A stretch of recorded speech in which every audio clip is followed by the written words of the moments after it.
अब बिना देर किए आज की क्लास को स्टार्ट करते हैं और पाइथागोरस प्रमेय को समझ लेते हैं। अब थोड़ा हम पहले पढ़ के उसके बाद आपको इस पिक्चर की मदद से आपको हम समझाते हैं।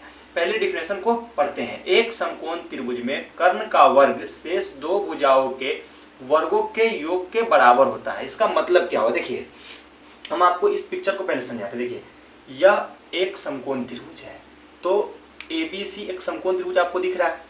अब देखिए कि समकोण के सामने 90 डिग्री के सामने जो भुजा होती है उसको हम कर्ण बोलते हैं। तो ये भुजा जो AC भुजा जो हो गई आपको ये कर्ण हो गई, ठीक। अब यहाँ पे अगर थीटा हो, ठीक है, तो थीटा के सामने जो भुजा होती है उसको लंब बोलते हैं, ठीक। और थीटा के सामने ये लंब हो गई तो ये भुजा आधार कहलाएगी। क्या कहलाएगी? BC जो होगी आधार कहलाएगी। तो अब आपको समझ में आ गया कि कर्ण AC हो गई और ये जो AB है आपको ये लंब हो गई और ये BC जो है आधार हो गई। तो ये तो समझ लिया। अब डिफिनेशन को समझिए। डिफिनेशन क्या बोला? एक समकोण त्रिभुज में, यह एक समकोण त्रिभुज है, कर्ण का वर्ग, कर्ण का वर्ग का मतलब कर्ण का स्क्वायर, वर्ग का मतलब स्क्वायर, कर्ण का स्क्वायर शेष दो भुजाओं के वर्गों के योग के बराबर होता है। मतलब शेष दो भुजा कौन बचा? एक लंब बचा, एक आधार बचा। तो लंब का स्क्वायर, ठीक है, लंब का स्क्वायर और प्लस वर्गों का योग, योग का मतलब प्लस आधार का स्क्वायर। उसके बाद क्या बोल रहा है?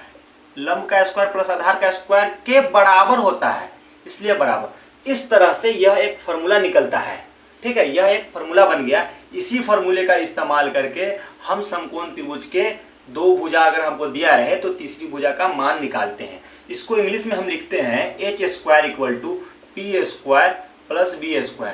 इस फॉर्मूले से आपका आमना सामना बहुत बार हो चुका होगा, आपको बहुत अच्छे से पता होगा। तो ये फॉर्मूला यही पाइथागोरस प्रमेय का ही फॉर्मूला है।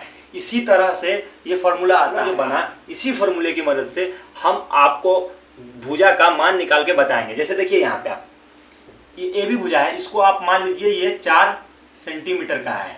ये भुजा BC जो है इसको 3 सेंटीमीटर का मान लीजिए, ठीक है। तो आप देखिए कैसे हम मान निकालते हैं। तो आपको ये जो लंब है इसको हम परपेंडिकुलर मतलब P से भी हम जानते हैं कि इसको शॉर्ट में P लिखते हैं, इसको आधार को बेस बोलते हैं इंग्लिश में, हम इसको B से लिखते हैं, ठीक। तो यहाँ पे आपको P का मान कितना दिख रहा है? 4 सेंटीमीटर।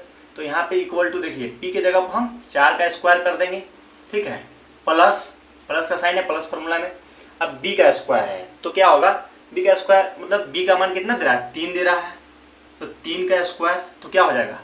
आप इसको जोड़ेंगे तो आ जाएगा आपको 4 का स्क्वायर 16 प्लस 3 का स्क्वायर 9, इन दोनों को जोड़ेंगे तो क्या होगा? 25। अब क्या इधर में h² बचा हुआ है। तो स्क्वायर आप जानते हैं मैथ में, स्क्वायर जब हटता है इधर से, अगर हम स्क्वायर बराबर के इधर से हटाएंगे तो इधर क्या हो जाता है? रूट चढ़ जाता है। तो रूट 25 हो गया। तो 25 का आप वर्गमूल निकालेंगे तो क्या आएगा? 5। तो इस तरह से इस जो कर्ण है, कर्ण का मान आपको क्या निकल गया? 5 सेंटीमीटर। तो आप इस तरह से आप निकाल सकते हैं कि अगर हमको दो भुजा का मान दिया रहे तो इस फॉर्मूला पर इस मान को हम अगर पुट करेंगे मतलब मान को रखेंगे तो तीसरी भुजा का मान निकल जाएगा।